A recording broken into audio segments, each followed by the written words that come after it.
too fast. He's so excited about proving something, he's not paying attention to the floor.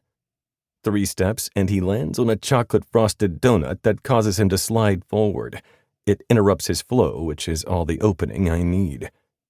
In one movement, I bend down, pick up the shattered coffee pot by the black plastic handle, and swing the jagged edge of glass at his leg. I'm hoping to hook it behind his knee and sever something important, incapacitate him, because I need to know who sent him. But also, it's not like I can kill him, in this place of all places. He jerks back, and I miss him by a hair. Same thing on the next 3 swings. I'm hunting for non-lethal cuts, but he's that kind of Bruce Lee fast where you see where he starts and finishes, but not all those parts in the middle. Already I'm feeling gassed. My muscles are covered in dust and cobwebs. It's been a while since I pushed myself. I go for the leg again, but swing too wide and lose my balance. He uses his momentum to come back around and put his boot into the side of my head. I move with the blow and combat roll into a standing position. The adrenaline is doing its job. The pain is outside, knocking at the door, but the disorientation is inside, pouring a cup of tea. I set my feet, ready for him to charge. The glass on the coffee pot is too fragile for it to be an effective weapon, but it's something. So, of course, he reaches into his belt and pulls out a short black switchblade.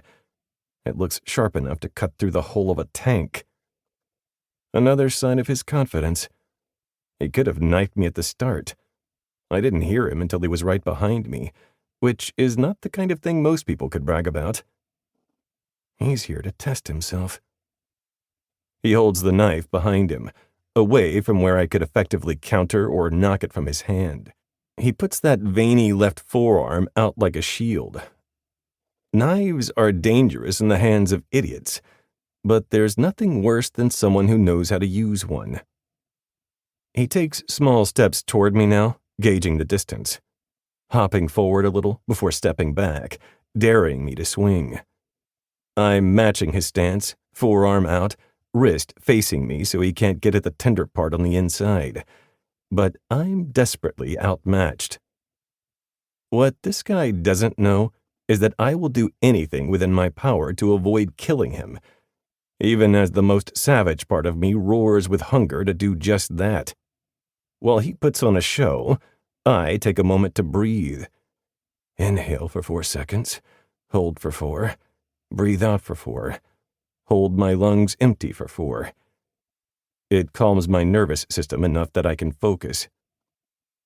The coffee pot is useless, so when he decides to strike, I throw it at his face.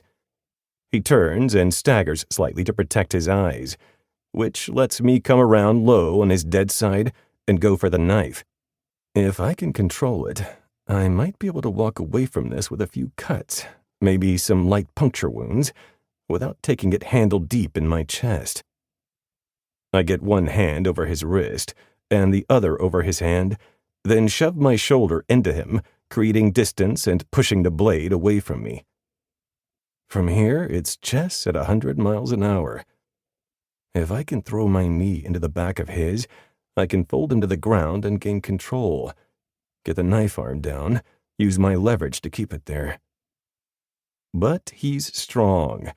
He yanks back hard, creating an opening, and then the two of us are struggling for the weapon. My fingers slip on something wet, and it's harder to maintain a grip. That's when my experience with adrenaline betrays me, and time gets fuzzy. A jumble of limbs and grunts, an eternity in an instant. He pulls away, a look of shock on his face. His hands are empty. So are mine. I know the knife didn't land on the ground because I would have heard it.